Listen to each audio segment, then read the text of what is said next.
друзья, с вами Випер 2660, а сегодня уже третья серия наших механизмов. И давайте мы сегодня построим механический камин. Он очень хорошо выглядит на сервере. Да и так в одиночной игре его можно построить, в принципе, очень легко и просто. Так, мне кто-то что-то в скайпе написал, ну ладно.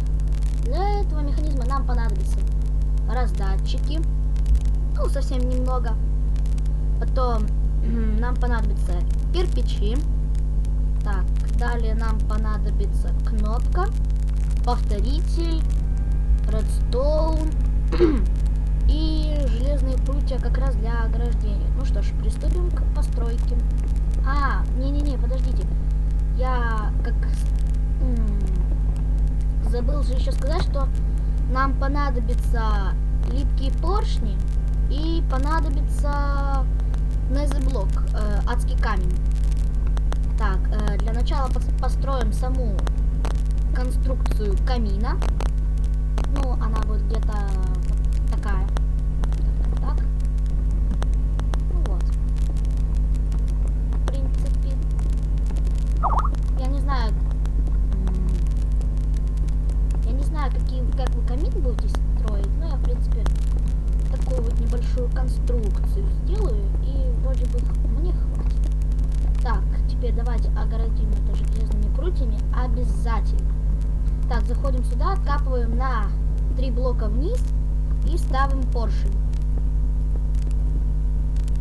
Так, здесь тоже липкие поршни ставим, все. Там тоже, там то же самое, и на них ставим адские камни.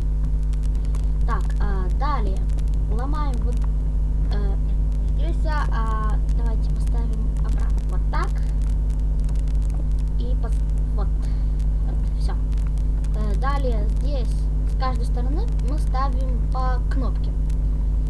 За кнопками мы ставим по одному редстоуну и вот так подкапываем к нашим липким поршням. Копаем. Ну вот, все, мы накопали. Здесь мы ставим один редстоун, здесь 2 повторителя, обязательно 2 повторителя. Ну и что ж, дальше мы просто поднимаем все это на поверхность. Так. Нет, вот здесь не надо. Здесь мы построим инвертор. Так, здесь. Вот. Все и соединяем редстоуном. Так, проверим на работу. Так, нажимаем на кнопку. Да, поршни опускают. Приступим к следующей постройке конструкции.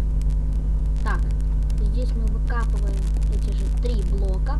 Именно те 3 блока, не какие-то другие, а те. Так, выкопали. Там вот тут и вот тут мы ставим раздатчики и дальше снова закрываем их блоками.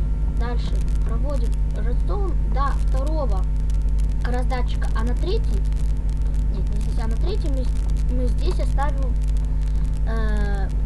повторитель, потому что чтобы вот эти вот сигналы не пересекались. Ну все, в принципе, конструкция готова. Осталось положить туда фаербол. Так, возьмем фаерболов. Сюда и сюда. Все, конструкция готова. При нажатии левой кнопкой мыши наш каминчик будет загораться, а при нажатии правой кнопкой мыши он будет тухнуть. Ну все. На этом закончена наша постройка. А с вами был Випер 2660. Всем удачи, всем пока!